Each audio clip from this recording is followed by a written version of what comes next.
Hi, readers, and welcome back. I hope you enjoyed listening to Chapter 2 of Number of the Stars. Again, if you hadn't had an opportunity to listen to Chapter 2 of Number of the Stars, I want you to pause this video. I'd like you to sit back, enjoy Chapter 2, and then come back to me for your lesson. Hey readers! Okay, so we're about to begin session 3, which is thinking across timelines and fitting history and characters together. This work today could be very hard, but in the same sense, it could be very easy depending on who you are and how you like history. So as we get going, I want you to think about the first chapter that we read with Number of the Stars and think about the things we learned about the prior events in history from chapter 1. And I'm going to list a few examples for you to kind of like get your brain thinking and see if you remember the same things that I do.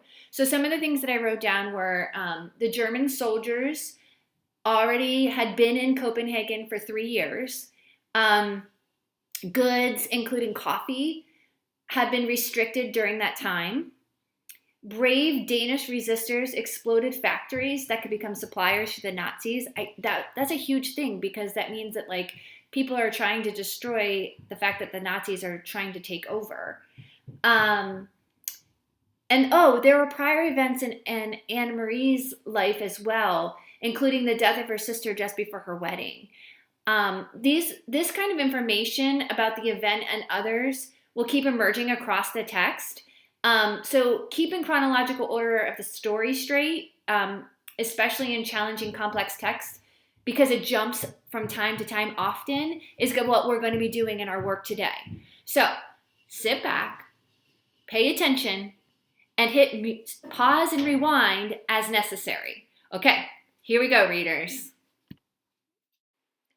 History is made up of big things that happen to a society, to a country, and to the world. As historical fiction readers, you will become even more aware that the wars, revolutions, and discoveries you read about in textbooks actually happened as part of ordinary people's lives. Readers, today we will learn that in historical fiction, there can be more than one timeline. There is the main character's timeline, and there is also a historical timeline, and they are entwined. To understand anyone, it helps to know the way that person's timeline intersects with the timeline of the world events. To understand any person's personal timeline, it is helpful to think about the timeline alongside a timeline of world events. Okay, readers, so now the exciting time comes where I'm going to create my own personal timeline alongside my historical timeline of the events that were happening alongside of me as I have been growing up. And I'm excited for you to go on this adventure with me, but also too, don't hold me for how old I am. Got it? Here we go. Here's my personal timeline alongside my historical timeline. And I'm not going to go into all of the dates that I've added here because I feel like you can read over them yourself. But I want to point out that I started my personal timeline with the year I was born. And then I included some significant events in my life. Like in 1993, I graduated high school. In 1998, I taught in Mexico City. In 2011, I had my first child. All things that were really important to me. And then looking at the historical timeline, I had to research back to figure out what really did happen during my life. And the most significant one to me was when I was the youngest in 1979. There was a nuclear meltdown at TMI. And then other events, you'll see the Gulf War, 9/11 terrorist attack, and even today, coronavirus. Okay, now I want you to try this on your own and create your own personal timeline alongside the historical timeline of your life. You can do this on a piece of paper in your reading journal, or you can even do it in your reading log on your Google Doc. It's completely up to you. At this point, I want you to pause the video and create your own timelines. Your personal timeline would start when you were born and include like 3, maybe 4 points in your life of things that were significant to you. And on the historical timeline, You certainly can come up with your own events in history that were important in your life, or you can use this sample that I gave here on this doc. Now pause and try this out on your own. When you're done, come back to the lesson.